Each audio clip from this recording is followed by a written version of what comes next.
Kuri wa kabiri igenekerezo rya 29 Nyakanga umwaka wa 2020 umunyamabanga ntayegayezwa mu bushikiranganje bw'uburimyi ubworozi n'ibidukikije Emmanuel Ndorimana yagirishije inama abakorera mu gisata c'imbuto bose kugira barabire hamwe ingene ico gisata cyo tunganywa gushasha gutyo ingorane zibonekezamwo zitorega umuti.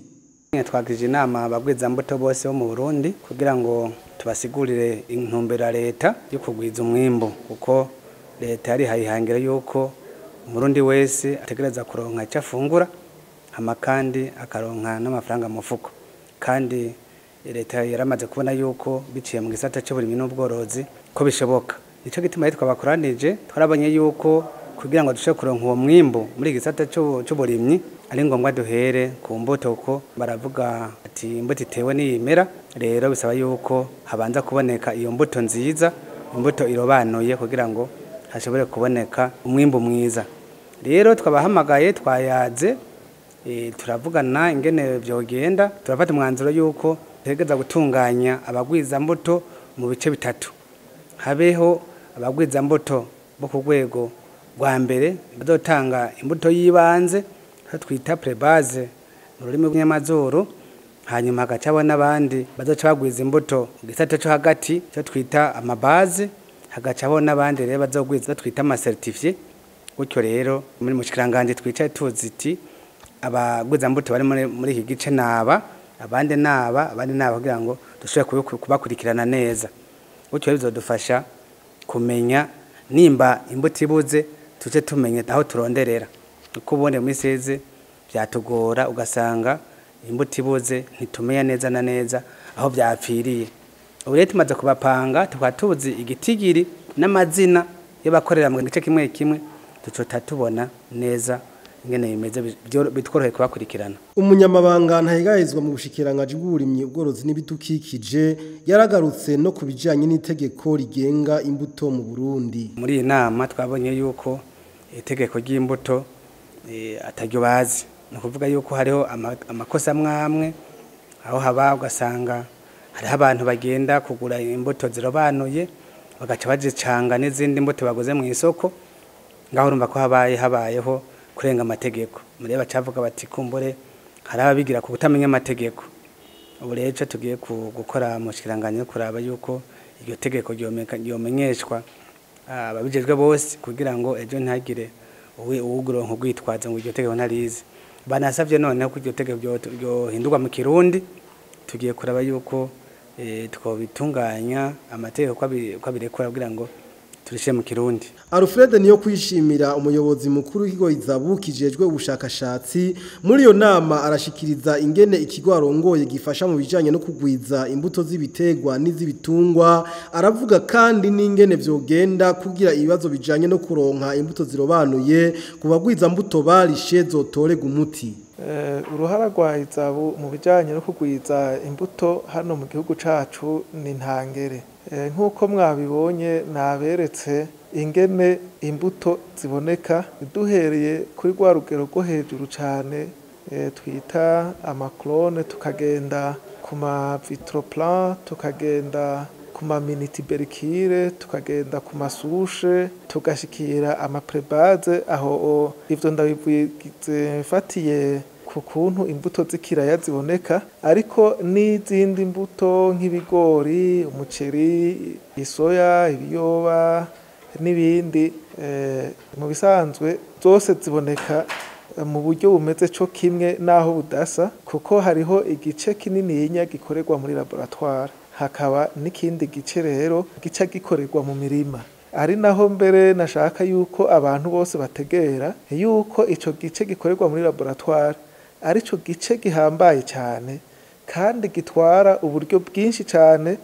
Abantu batanga uburyo batamenyereye ibintu bijanye n'ubushakashatsi ndetse badashobora no gutahura, bashobora no kwibaza yuko ayo mafaranga ari amafaranga aba yakoreshejwe nabi, kuko atakuntu ushobora kandi gusubira kuyaronka, kuko amafaranga agiye mu bushakashatsi nk'ivya kabiri bitatu byose ayo ntaheza ngo agaruke. Hanyuma twebwe ivyo turiko turakora nuko abashakashatsi bacu bakora ijoro n'umutaga kugira ngo ico gice ca laboratoire kigende neza kuko arico soko ry'imbuto zose mubona ziri ngahaye muri kino gihugu. Ariko muri ico gice nyene hariyo intambamyi nk'uko nabiberetse nko ku kijanye n'ibiterwa nk'ibiraya, amateke, ibitoki n'ibindi. Biraboneka neza ko laboratoire dufise iracari ntoyi, ntiyagutse,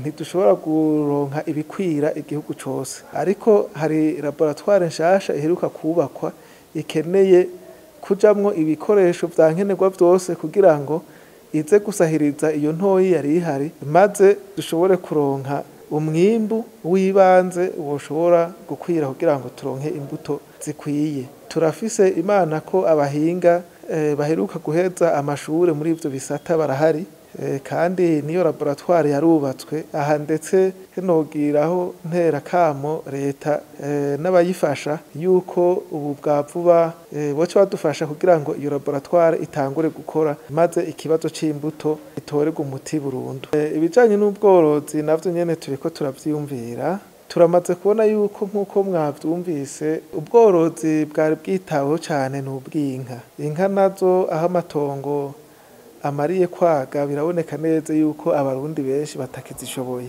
arico gituma tuza twaratanguje umugambi wo kugerageza ibitungwa vy'ingurube.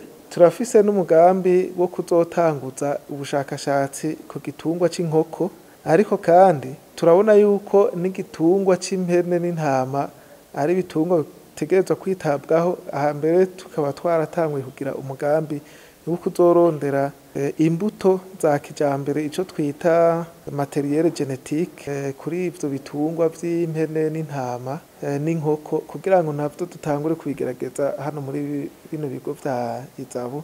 Twibaza neza yuko mu minsi izoza izo mbuto nazo nyene zizotangura kuboneka. Ariko kandi twaramaze no gutangura kugwiza imbuto z'amafi, twaramaze gutangura kandi turabona yuko biriko bigenda neza. Kwari kugira ngo turabe ingene tondeka neza ibintu muri kino gisata kijejwe imbuto, kuko muri Izabu murazi ibintu vyo kugwiza imbuto bisaba uburyo bunini.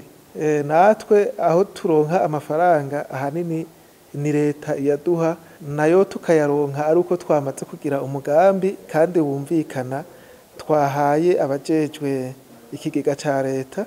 Muri ico gihe rero niho tubona yuko ari nkenerwa yuko abantu bose bagwiza imbuto bafise uburenganzira bwo kuronka izo mbuto z'ibanze ziva muri Izabu, bategerezwa kuja ku rutonde kugira ngo tuzohore tubaha izo mbuto tubazi. Alfred niyo kwishimira umuyobozi mukuru wa Izabu aratanga n'umuco kubijanye n'abagwiza mbuto batarose imbuto kandi bari bararishe amafaranga. Nayo ubundi ubu igituma hariho abarishe ugasanga ntibaronse nukubera atarutonde ruhari. Harashobora kuza umuntu atari muri urwo rutonde akaza azanye borodero yuko yamaze kuriha amafaranga, kuko amakonte ya Izabu abazwi, hanyuma bashitse iyo tudakontoroye neza ugasanga rero imbuto tuzihaye uwo dutanguye kubona, hanyuma uwuje mu nyuma nawe yari yararishe imbere ugasanga ntashoboye kuronka izo mbuto.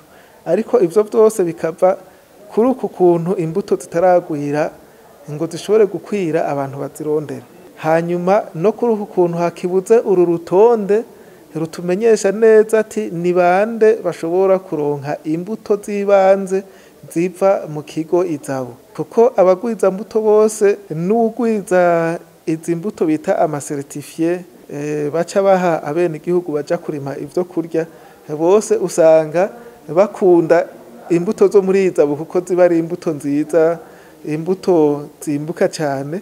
Mugabo tubikoze gutyo tuba turiko turonona, kuko nico gituma hariho iki gisata c'igihugu kijejwe kugenzura ingene imbuto ziboneka n'ingene zigwizwa.